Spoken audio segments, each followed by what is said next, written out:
প্রতিনিয়ত হাজার হাজার লোক এখানে অসুস্থ হয়ে পড়বে। আমরা আসলে এটা চাচ্ছি না যে মানুষের ভালোর জন্যই এটা না করা হোক। প্রতিষ্ঠার ১৩ বছর পার হলেও স্থায়ী ডাম্পিং স্টেশন মেলেনি দেশের সর্ববৃহৎ গাজীপুর সিটি কর্পোরেশনের। ফলে মহাসড়কের পাশে কিংবা খোলা স্থানে ময়লার স্তূপে নাকাল লাখো নগরবাসী। প্রতি মাসে সার্ভিস চার্জ দিয়েও বাসিন্দাদের মিলছে না প্রত্যাশিত সেবা। অন্যদিকে ফ্লাইওভারের নিচে ডাম্পিং স্টেশন নির্মাণের নতুন পরিকল্পনায় তৈরি হয়েছে জন অসন্তোষ। সজীব হোসেনের পাঠানো তথ্যচিত্রে ডেস্ক রিপোর্ট। ২০১৩ সালে গাজীপুর সিটি কর্পোরেশন প্রতিষ্ঠার পর থেকেই বাসাবাড়ি থেকে নিয়মিত বর্জ্য সংগ্রহ করা হচ্ছে। এজন্য প্রতিটি পরিবারের কাছ থেকে মাসে ১০০ থেকে ২০০ টাকা নেওয়া হয়। কিন্তু সংগৃহীত বর্জ্য ফেলার জন্য এখনো গড়ে ওঠেনি কোনো স্থায়ী ডাম্পিং স্টেশন। ফলে প্রতিদিনের বর্জ্য দিনের পর দিন সড়কের পাশেই ফেলে রাখা হচ্ছে।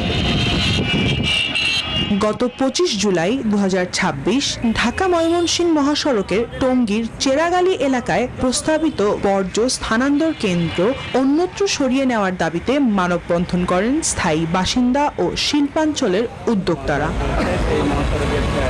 পরে সিটি কর্পোরেশন এলাকার একটি ফ্লাইওভারের নিচে স্থায়ী ডাম্পিং স্টেশন নির্মাণের পরিকল্পনা নেওয়া হয়। তবে স্থানীয়দের দাবি ফ্লাইওভারের নিচে নয়, জনবসতি থেকে দূরে উন্মুক্ত স্থানে আধুনিক ডাম্পিং স্টেশন নির্মাণ করতে হবে।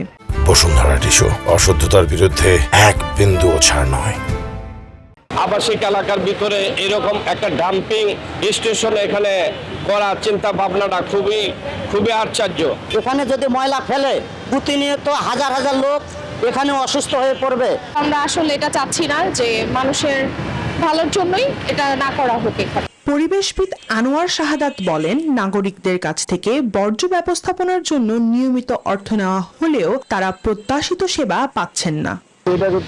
প্রত্যেক বাসাবাড়ির মালিক কিন্তু টাকা দিচ্ছে, ১০০ টাকা, ৫০ টাকা, ২০০ টাকা এরকম দিচ্ছে। এই টাকার জন্য একটা সদাচার করা হয়। তবে গাজীপুর সিটি কর্পোরেশনের প্রশাসক বলছেন, ফ্লাইওভারের নিচে ডাম্পিং স্টেশন নির্মাণ করা হলেও দুর্গন্ধ ছড়াবে না এবং পরিবেশের ক্ষতি হবে না। সকল ময়লা ইতিমধ্যে অপসারণ করতে সক্ষম হয়েছি। এসটিএস সেন্টার চলমান আছে এবং এসটিএস সেন্টারের একাধিক কাজ চলমান আছে, যেগুলো করার প্রেক্ষিতে মানুষ সুবিধা পাচ্ছে।